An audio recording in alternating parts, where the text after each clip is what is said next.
Hi, Sandra Wilson here, clinical hypnotherapist who helps people with the pain of rejection sensitivity.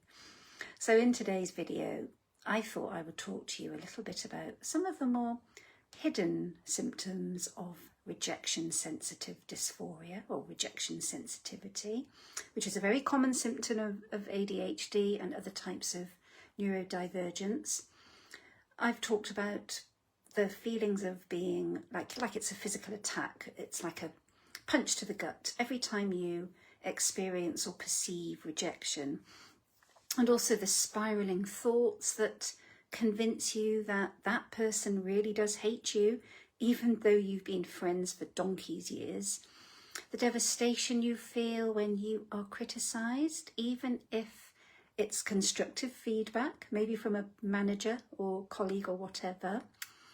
The paranoia you feel in your relationship because you worry that you have said or done something wrong. The destroying, soul-destroying, people-pleasing tendencies that you've developed because you just want to be accepted and liked. So these are some of the pretty obvious and very noticeable ways that rejection-sensitive dysphoria can show up. But here are five hidden symptoms that are quite subtle, quite sneaky and very pervasive.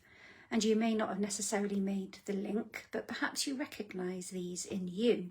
So number one is being friends with somebody that you do not even like very much, and you continue in the friendship. You hang around with this person, maybe they treat you badly, or you don't even like them, you've got nothing in common, and yet here you are with this friend still. Number two, choosing to spend a lot of time by yourself, which isn't necessarily a problem because many people do prefer their own company.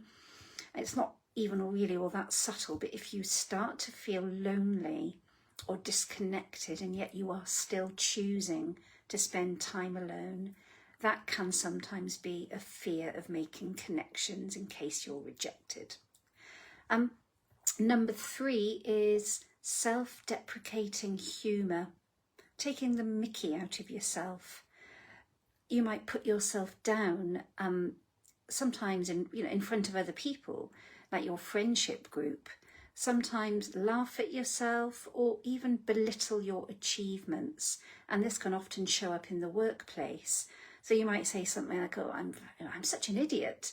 I'm sure I only managed to achieve that goal by sheer fluke. Number four, indecisiveness. Yes, indecisiveness. So sometimes this can even show up as an inability to even order something from a menu if you're in a cafe or restaurant without permission from someone else. So you might say something like, oh, I'll just have whatever they're having. What are you having? I'll just have the same. Essentially, it just boils down to a lack of trust in your own decisions. And finally, number five, over-apologising. So you might find that you say sorry all the time, even if it's something that is not your fault, because your default position is, it is your fault. Everything is your fault. And I will also include under this category, agreeing with everybody else's opinions, even if you don't.